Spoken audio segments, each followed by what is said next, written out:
साथियों, आज के वीडियो की शुरुआत मैं मुंशी प्रेमचंद की एक कहानी से करता हूं। आप सब लोगों ने बचपन में पढ़ी होगी और जो युवा हैं उन्होंने भी हाल में ही पढ़ी होगी। एक न्याय के ऊपर कहानी थी। उसके दो पात्र थे, जुम्मन शेख और अलगू चौधरी। इन दोनों में किसी बात पर झगड़ा हो गया, दुश्मनी हो गई। और नाम से तो जाहिर है कि दोनों अलग अलग धर्म के भी थे। क्या हुआ कि किसी बात पर एक पात्र का किसी और जगह झगड़ा था, तो आपको मालूम होगा कि गांव में पंच बैठते हैं। तो इन दोनों में से एक व्यक्ति पंच का सदस्य बना न्याय देने के लिए, और दूसरे आदमी का मुकदमा था। गांव में यह सिस्टम होता है ना, जस्टिस सिस्टम, डिलीवरी सिस्टम अब जरा कम हो गया है।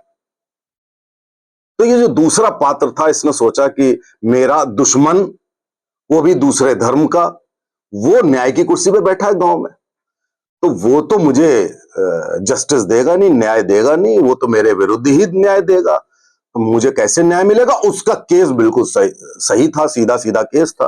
वो बड़ा परेशान था, लोगों से बात कर रहा था। उसके बाद न्यायपालिका बैठी, जैसे बैठती है पंचों की गांव में, और उसमें इन दोनों में से जो पात्र जज बना था, उसने फैसला इस अपने दुश्मन के हक में ही दिया, और उसकी बात समझते हुए उसने न्याय किया। जब वो जो पंच बैठते हैं, जब वो सब हट गया, तो दोनों गले मिले और इसने कहा कि मैंने तो सोचा था कि मुझे न्याय नहीं मिलेगा, लेकिन तुमने मुझे न्याय दिया। तो उस दूसरे ने कहा कि मैं जब बैठा था न्याय की कुर्सी पे, तो मुझे ना तो तुम दिख रहे थे, ना तुम्हारा धर्म दिख रहा था, ना तुम्हारी दुश्मनी दिख रही थी। मेरे मन में कोई नफरत नहीं थी, मेरे मन में केवल न्याय की भावना थी। यह मुंशी प्रेमचंद का न्यायपालिका के बारे में एक ये ऑब्जर्वेशन था कि जो न्यायाधीश बैठता है, वो केवल न्याय की बात करता है। उसका क्या धर्म है, उसकी क्या जाति है, उसकी क्या सामाजिक व्यवस्था है, उसको किससे नफरत है, इस बात का कोई कंसिडरेशन नहीं होता है। आप समझ गए होंगे मैं बात कर रहा हूं उस खबर पर जो सोशल मीडिया में सबसे ज्यादा ट्रेंड कर रही है आजकल। वो है हमारे चीफ जस्टिस ऑफ इंडिया का एक कमेंट, जो सोशल मीडिया में ट्रेंड कर रहा है और बहुत भयंकर रूप से ट्रेंड कर रहा है। और उन्होंने जो टिप्पणी करी, उस टिप्पणी के बारे में आपको मालूम होगा। उन्होंने एक खजुराहो में कोई एक विष्णु जी की मूर्ति जो कि खंडित थी, और उस पर मुकदमा सुनने के लिए उन्होंने कहा कि भाई, ये जो मॉन्यूमेंट होते हैं, ये प्रोटेक्टेड मॉन्यूमेंट होते हैं, एएसआई से बात करिए, और जितने मॉन्यूमेंट होते हैं उनको प्रोटेक्ट किया जाता है। तो उसने कुछ कहा होगा, तो उसके रिस्पांस में उन्होंने कहा कि यदि आप विष्णु जी के उपासक हैं तो जाइए उन्हीं से बात करिए, अब वही कुछ करेंगे। वैसे वहां पे शिव जी भी हैं, कुछ ऐसी बात भी हुई। उसको लेकर बहुत आउटरेज सोशल मीडिया पर उठ रहा है। मैं सोशल मीडिया की कुछ बातें आपको बता दूं, मैं अपनी तरफ से नहीं बोल रहा हूं। तो सोशल मीडिया में यह कहा गया कि भाई, हिरण्याकश्यप ने भी यही बात कही थी प्रहलाद से कि कहां है तुम्हारे विष्णु, उनसे कहो तुमको बचा लें।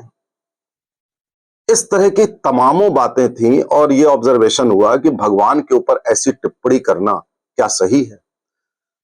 आप में से कुछ लोगों को नहीं मालूम होगा कि हिंदू गॉड, यहां पे मैं किसी और मजहब की बात नहीं कर रहा हूं, हिंदू गॉड जो मंदिरों में होते हैं, उनमें प्राण प्रतिष्ठा की जाती है।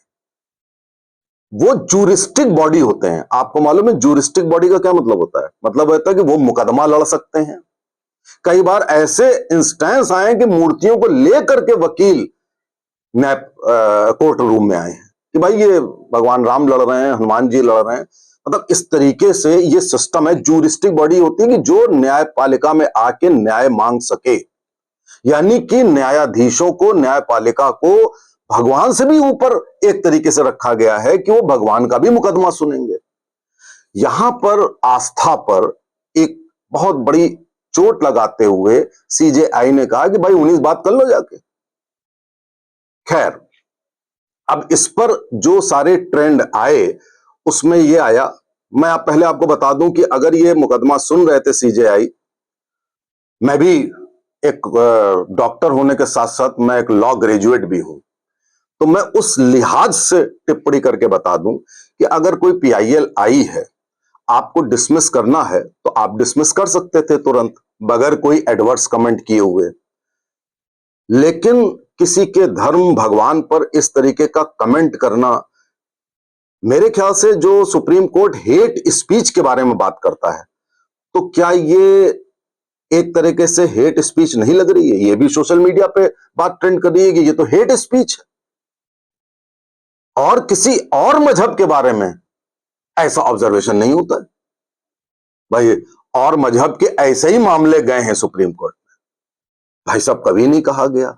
तो आखिर हिंदू धर्म में ऐसी कौन सी बुराई है या बात है कि हमारा देश की जो टॉप मोस्ट संस्था है वो इस तरीके के कमेंट करेगी और लोगों को आहत करेगी? देखिए, संविधान में लिखा है वी द पीपल। सबसे बड़ी होती है जनता, सबसे बड़े होते हैं लोग। और वो जब संविधान उन्होंने लिख दिया तो सुप्रीम कोर्ट को संविधान का संरक्षक बना दिया। अब संरक्षक अगर वी द पीपल के ऊपर कमेंट करे तो वी द पीपल को पूरा हक है ये बात कहने का कि आपने गलत किया। अब इसको कुछ लोग कह रहे हैं कि ऐसा करना उचित नहीं है, कुछ लोग बहुत ज्यादा स्ट्रांग रिएक्शन में, यहां तक कि उनकी इस बात के ऊपर भी चर्चा कर रहे हैं कि उन्होंने कहा कि वो झोपड़पट्टी में उन्होंने जिंदगी गुजारी। और लोग कह रहे हैं कि साहब, जब ये 4 साल के थे तब से लेकर 30 साल तक महाराष्ट्र विधानसभा में इनके पिताजी रहे, वो एमएलए, एमपी और गवर्नर जाने क्या क्या रह चुके हैं। तो ऐसा तो संभव है नहीं कि जिसके पिता एमएलए, एमपी और गवर्नर रहे होंगे वो झोपड़पट्टी में रहेगा। तो लोगों ने कहा कि ये तो सरासर झूठ है। इस तरीके की तमाम बातें हैं, कुछ बातें ऐसी हैं कि जो बताई नहीं जा सकती वीडियो में, वो लोग कर रहे हैं क्योंकि सोशल मीडिया एक ऐसा प्लेटफॉर्म होता है जहां पे अपने उद्गार आप प्रकट कर सकते हैं, चाहे किसके भी विरुद्ध हो आप उद्गार प्रकट कर सकते हैं। ये कोई कोर्ट नहीं है ये कंटेम्प्ट ऑफ कोर्ट का मामला आ जाए। उसके बाद जब ये बात देखी गई तो जो चीफ जस्टिस ऑफ इंडिया, हालांकि उनका नाम में भी रामकृष्ण है जैसा मुझे मालूम पड़ा है, उनके पिता के नाम में भी कुछ रामकृष्ण वगैरह है, तो विष्णु के अवतार तो वो स्वयं उसी नाम पर उनका नाम है। तो अगर विष्णु जी के ऊपर ऐसे कमेंट हैं, और उसके बाद एक और चीज जो उन्होंने कही कि साहब ये प्रोटेक्टेड मॉन्यूमेंट है और एएसआई जाने, यानी कि एएसआई क्या सुप्रीम कोर्ट से बड़ी संस्था हो गई है जो एएसआई ही जानेगा? नंबर 1। नंबर 2, आर्टिकल 49 जो संविधान का है वो स्पष्ट कहता है कि जो हमारे मॉन्यूमेंट हैं वो उसी रूप में संरक्षित होने चाहिए। उसका मतलब ये नहीं है कि अगर मूर्ति खंडित हो तो खंडित रूप में संरक्षित होना चाहिए, इसका मतलब गलत लिया गया। और टॉप मोस्ट जुडिशरी में भी इसका मतलब गलत लिया गया कि जो मॉन्यूमेंट है वो प्रोटेक्टेड है। प्रोटेक्टेड का मतलब ये नहीं होता है कि खंडित है, उसको ठीक करके प्रोटेक्ट करिए। जो हमारी भारतीयता है, जो भारतीय इतिहास है, उसके अनुसार उसको ठीक करके प्रोटेक्ट करिए। उसका मतलब संविधान जब से लिखा गया तब से गलत लिया जा रहा है कि साहब 49 आर्टिकल 49 का कि भाई साहब अगर टूटी है मूर्ति तो टूटे रूप में उसको प्रिजर्व करिए। ये कैसे हो सकता है भाई? तो ये तो बिल्कुल गलत इंटरप्रिटेशन है। खैर, मैं इसके बाद आपको बताऊं कि जब ये बात और आगे बढ़ी तो चीफ जस्टिस ने यह कहा कि लोगों ने हमारे बात का गलत अर्थ लिया। उन्होंने ये नहीं बताया कि क्या गलत अर्थ है, उन्होंने ये नहीं कहा कि उन्होंने ये बात कही थी कि नहीं कही थी। और फिर उन्होंने कहा कि हम सभी धर्मों का सम्मान करते हैं और उस जगह पर शिवजी का भी मूर्ति है या शिवलिंग है। अरे भाई, किसी की आस्था अगर विष्णु में है तो वो विष्णु की पूजा करेगा, वो शिव की पूजा क्यों करेगा? और जो शिव की पूजा करता है वो शिव की करेगा, वो विष्णु की नहीं करता। इतना तो मालूमात होनी चाहिए कि बात विष्णु जी की मूर्ति की हो रही है, उनका सर टूटा हुआ है, उसको लगने की बात हो रही है। अकॉर्डिंग टू द कॉन्स्टिट्यूशन बिल्कुल सही पीआईएल, उसमें 0.001% भी गलत नहीं। ये मैं अपने लीगल सेंस से आपको बता रहा हूं। तो फिर ये कह देना कि एएसआई जाने, ये तो एकदम गलत है। एएसआई को आप इंस्ट्रक्शन दे सकते थे, या ज्यादा से ज्यादा आप उसको डिसमिस कर देते। कोई हेट स्पीच देने की जरूरत नहीं थी। इसके पहले और धर्मों के भी आए। इसके पहले मैं आपको बता दूं, अच्छा दूसरी बात बता दूं कि कहा गया चीफ जस्टिस द्वारा कि मैं सारे धर्मों का सम्मान करता हूं। तो मैं यहां पे आपको बता दूं, धर्म केवल एक है। धर्म और रिलीजन में बहुत फर्क होता है, धर्म और मजहब में बहुत फर्क होता है। तो सबसे पहले तो हमारी जुडिशरी ये बात जाने कि धर्म से मतलब क्या है। अरे भाई, हिंदू धर्म में तो ये होता है कि वसुदेव कुटुंबकम हो, सभी का सम्मान हो, सभी का कल्याण हो, ये सब। ये तो और किसी में, मतलब पूरे इस दुनिया में मेरे ख्याल से 1000 से ज्यादा धर्म है। तो क्या जो धर्म भारत में नहीं है और जो भारत का धर्म है वो सब बराबर हो गए? मतलब भारत का धर्म और दूर दराज किसी साउथ अफ्रीका या अफ्रीका के किसी देश में कोई एक धर्म जो 100-200 लोग फॉलो करते होंगे, वो धर्म और पूरे भारत के 140 या 100 करोड़ लोगों का धर्म बराबर हो गया। ये तो हास्यास्पद है। धर्म सिर्फ एक है। तो अगर आप 1000 धर्म जो कि भारत में नहीं भी हैं उनको भी आप बराबरी पर रख रहे हैं अगर, तो फिर यार बराबरी होनी चाहिए पूरी तरीके से। फिर तो ये नहीं होना चाहिए कि भाई साहब वो स्वामी प्रसाद मौर्य का कांड था, रामायण के पन्ने फाड़े थे, उस पे ये ऑब्जर्वेशन दिया गया कि ये उनके विचार हैं। अगर मैं आपको 100% बता दूं कि इस जगह किसी और धर्म की किताब फाड़ी गई होती, क्या यही ऑब्जर्वेशन होता हमारी जुडिशरी का? क्या यही बात कही जाती कि भाई साहब ये तो विचार हैं उनके? लेकिन ऐसा नहीं हुआ। नूपुर शर्मा ने वो बात कही थी जो बात नूपुर शर्मा के 50 साल पहले से लेकर और नूपुर शर्मा के बाद तक ना जाने कितने मुस्लिम स्कॉलर से लेकर सब लोग टीवी पे खुलेआम कहते हैं। लेकिन उसके बावजूद भी सुप्रीम कोर्ट ने इतनी फटकार लगाई थी कि पूछिए नहीं। और उसी समय वो कौन जुबैर करके आदमी था, उसको फटकार लगाना तो दूर, उसको पूरी बेल दे दी गई, सब कुछ बड़े सम्मान से बाहर कर दिया गया। तो ये क्या बराबरी हो गई क्या? जब जब बकरीद पे कहा जाता है कि ये गलत प्रथा है तो कह दिया जाता है सुप्रीम कोर्ट द्वारा कि भाई ये तो धर्म की बात है उनके। और जब जल्लीकट्टू और वो जो केरला का मंदिर था जहां पे स्त्रियां नहीं जा पाती थी, और शनि सिग्नापुर और ये सबरीमाला, ये सब, तब उसका निर्णय बड़ी जल्दी दे दिया गया कि आप वहां से ये प्रथा हटाइए। जबकि वो प्रथा प्राचीन काल से चली आ रही है कि किसी रजस्वला स्त्री को वहां जाना मना होता है। ऐसे भी मंदिर हैं आसाम में जहां पुरुषों का जाना मना होता है। तो ये प्रथाएं हैं। वहां पे जजमेंट दे दिया। जो हांडी होती है, दही हांडी, उसकी ऊंचाई पे निर्णय दे दिया। जल्लीकट्टू पे निर्णय दे दिया। बाकियों के लिए कह दिया कि उनके धर्म की आस्था है। तो ये बात तो नहीं चलेगी।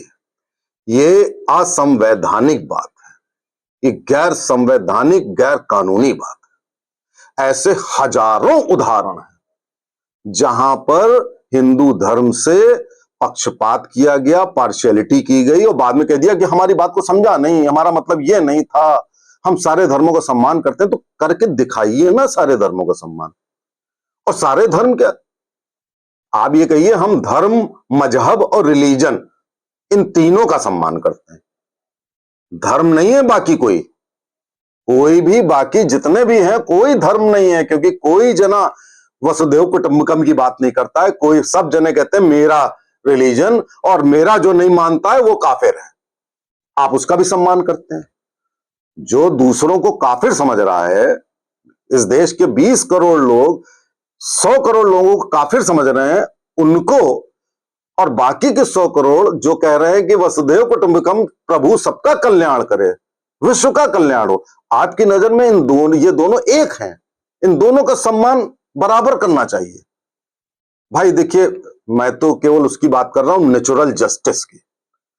और नेचुरल जस्टिस करना काम, मैं आपको बताऊं, मैंने जो आपको कहानी सुनाई, एक गांव का आदमी भी कर लेता है। इसीलिए गांव में पंचों की थ्योरी बनाई गई, उसे नेचुरल जस्टिस।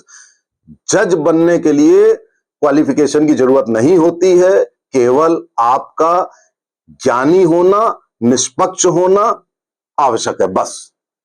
पढ़ाई लिखाई आवश्यक नहीं है। Anybody with common sense can be जज। वकील बनने के लिए क्वालिफिकेशन की जरूरत है? जज बनने के लिए नहीं है। तो ये तो एक नेचुरल जस्टिस की बात हो गई। तो साथियों, ये मामला जो चल रहा है, मैंने आपको इसके कुछ आयाम रखे कि हमारी जुडिशरी, हमारा संविधान, हमारे पॉलिटिशियंस, ये सब क्यों पड़े हुए हैं हिंदू धर्म के पीछे। ये स्वयं पड़े हुए हैं हमारे देश को बर्बाद करने के लिए, हमारे देश को दूसरा मुल्क बनाने के लिए। ये तो वही बात हो गई कि जिस डाल पे बैठे हैं उसी डाल को काट रहे हैं। मेरे ख्याल से आप मेरी बात समझ गए होंगे, बाकी आप समझिए और लोगों को बताइए। नमस्ते, जय हिंद, जय भारत।